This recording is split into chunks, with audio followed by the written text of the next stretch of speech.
Hi, I'm City Council President Sean Elo-Rivera. I also represent San Diego City Council District 9. I want to say thank you to the Junior League of San Diego for inviting District 9 and myself to participate. I really do appreciate the opportunity to participate with you all. We entered office in December of 2020, and it was one of the worst times of the pandemic, actually. We didn't have any in-person meetings my first year plus in office, and that was hard. I think on the long list of jobs that were impacted by COVID-19, politicians and council members should be low on the list of those who get sympathy. But that doesn't mean it didn't impact us. It definitely had an impact on us. Working virtually, it's a little more challenging sometimes to develop rapport with your colleagues, to pick up on body language. Some of the less obvious but super important ways of knowing how someone feels about a conversation that's happening, it's much more difficult to do that in an online setting. And we talk about topics that have a lot of emotion involved, that requires a lot of thought and nuance when we're doing our jobs well. And so there definitely was an impact on that front. And I would say there's also an impact in the ability, it had an impact on how the community could interact with the council. Not being able to show up in person could create situations where people were frustrated with not feeling like they could be seen and see us face to face. And let's be real, when we're talking to each other through a lens or in a chat, I think we have a tendency to not see ourselves in the same sort of human way that we might if we're here in person. And so what someone might be willing to say, or how they might say something on a phone, not seeing us face to face or via Zoom, is a lot different than if they're standing there. And so one of the hard parts about being in office the last couple of years has been trying to create the dynamics of strong advocacy, of passionate advocacy, but doing that in a way that maintains humanity and respect for people, because that's really, really an important part of the democratic process.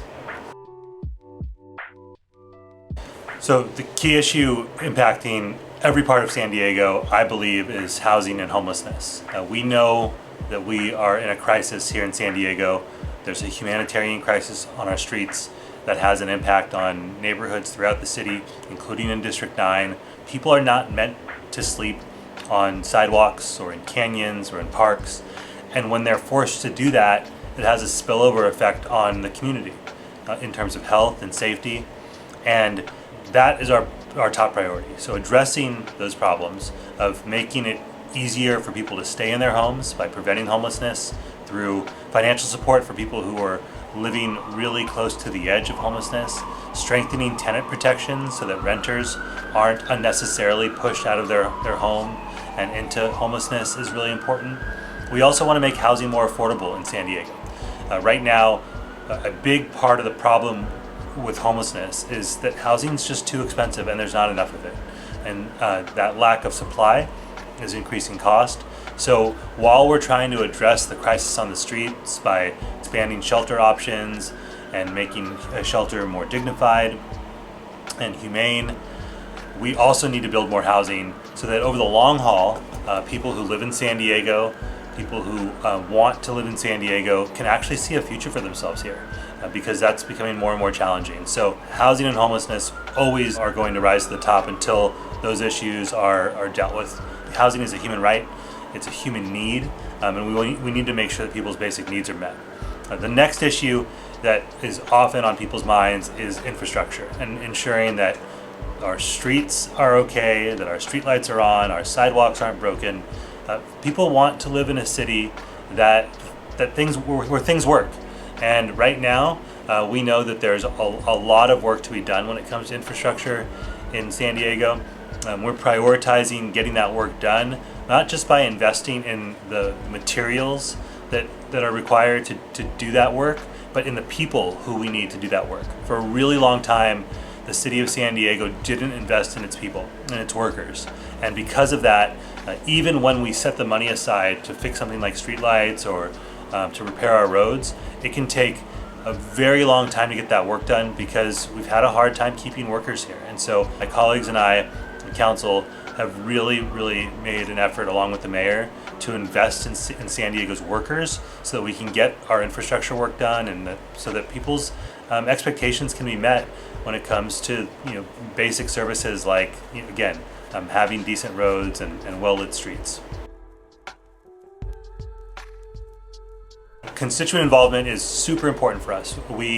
Many of us, including myself, come from a background of working with community prior to working here in government. And so we want to make sure that we are hearing from people in our community, especially those who have traditionally not been included in the conversation. That's really important to us. The best ways to get involved are just by reaching out and sharing your voice. We have council meetings almost every week, and we welcome your participation there. But you can also get involved at the hyperlocal level, right, in your neighborhood. If there's a neighborhood council or an issue that you care about, my suggestion is always for people to really step back and think about what it is that matters most to them, and then find the avenue where they can talk about the thing that they're most passionate about. If that's housing, there are advocacy groups in San Diego where you can help your voice be heard about making housing more affordable here.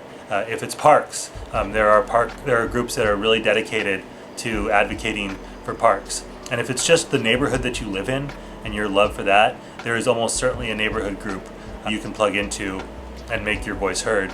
Never hesitate to reach out to our office if you're passionate about something, not just to share your passion, but if you're interested in getting involved, for asking, don't hesitate to ask us for ways to plug into these issue areas or the geographical areas that you are most passionate in. We want to make sure folks' voices are heard, and want to be a conduit to helping folks connect with the places where they can do that. The thing that I am most proud about District 9 is our diversity. I fell in love with the community of City Heights and the surrounding neighborhoods because of how, not just that there are a bunch of people from a bunch of different places, but how that looks and feels when it's working together. I come from a mixed ethnic and religious background, and this community is one of the first places, if not the first, where I ever really felt at home in terms of being surrounded by folks from various backgrounds. And I think that that's a really beautiful thing when it's working well together. We have folks in District 9 from literally all over the globe. We have dozens and dozens of languages spoken. We have people who pray in a variety of ways. We have people who eat food from all over the world, and that makes for a really special place that I'm super proud of. My vision for the community is one where people from all backgrounds, from every neighborhood, have an opportunity to fulfill their potential. And that is a challenging goal with 155,000 constituents, with a variety of economic circumstances and coming from all different walks of life. But it's something that we are really committed to, and it's not hard, and we don't always do things perfectly. But I do think that we as a community, both in our office and the community as a whole, are taking steps forward day by day to making this a place where more people from more walks of life have a chance to fulfill that potential. So one of the most surprising parts about being a council member to me is the extent to which it can take, even with everyone trying really hard, it can just take a long time to get things done. And I had a familiarity with government before I took on this role as a council member, both from my advocacy days and my prior role on the San Diego Community College Board of Trustees. But this is a really big city. There's like 1.4 million people, and we have thousands of employees, and we have a geographically diverse city and a ethnically diverse city. And the work of government can be complicated and take a long time sometimes. And sometimes that's the fault of our own, and I think that we should be honest about that. And other times it's just because it's not as simple as just fixing a pothole. I have mentioned the need to ensure that San Diego has enough workers to do our job. Well, years before any of us were elected, city councils of the past and mayors of the past cut the pay and the benefits of city workers, and San Diego became a place that wasn't highly favored by municipal employees. And we had a hard time recruiting and retaining employees for a long time. And so I may want to fix a pothole or turn a streetlight on, but if we've yet to fill positions, it's hard to get that work done. Similarly, we may want to do certain things at the local level, but there might be barriers because of state laws that are in place. Or the economy as a whole may be blowing headwinds at us that make it difficult to get things done. So I'm a pretty impatient person, and I come at this role as an advocate. And so despite those efforts, and despite, I think, the efforts of not just our office but of others around us, seeing just how complicated and long it can be to get things done is something that can be surprising and, to be honest, frustrating at times. My inspiration to run for local government is, there's a variety of sources of that inspiration.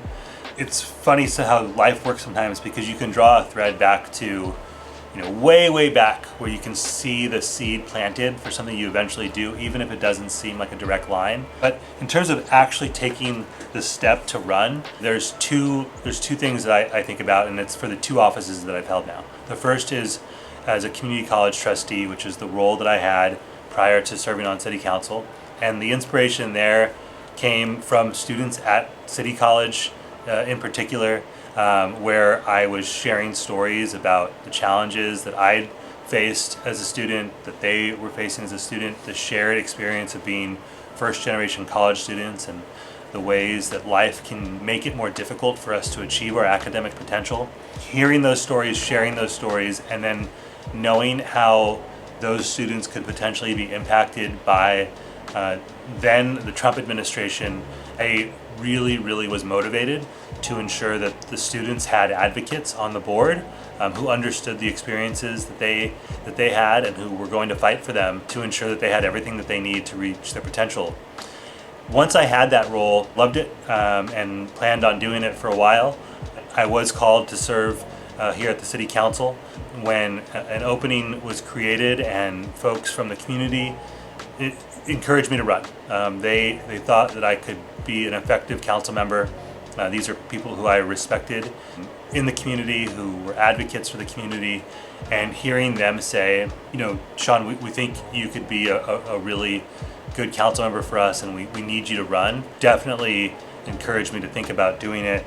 And the general rule that I've applied to the career decisions I've made since way back when I was in my 20s and left high school coaching to pursue other options was the best way to make impact, and the greatest impact possible. And so while I felt like I was certainly having an impact as a community college trustee and the head of a local nonprofit, I also knew that being a council member would provide me with a special opportunity to expand my impact, and that seemed like a really good reason to step into the ring and try to get myself onto city council.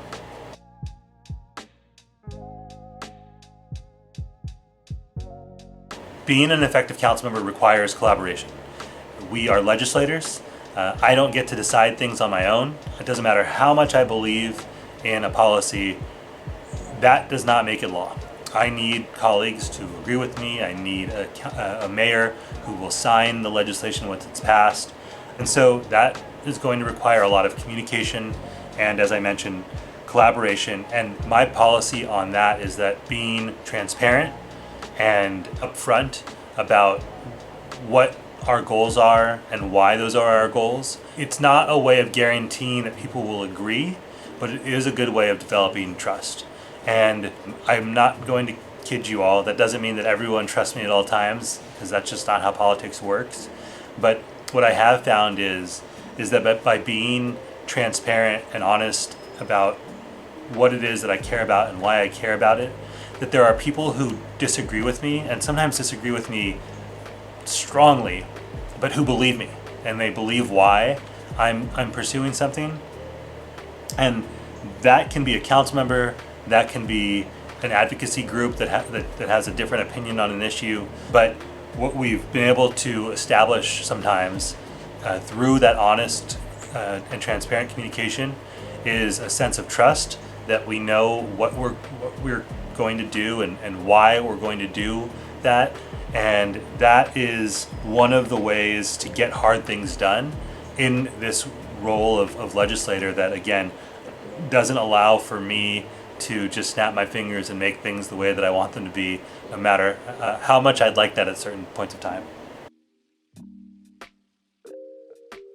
For anyone who's interested in running for office, I encourage you to not give up on that dream and to really explore it.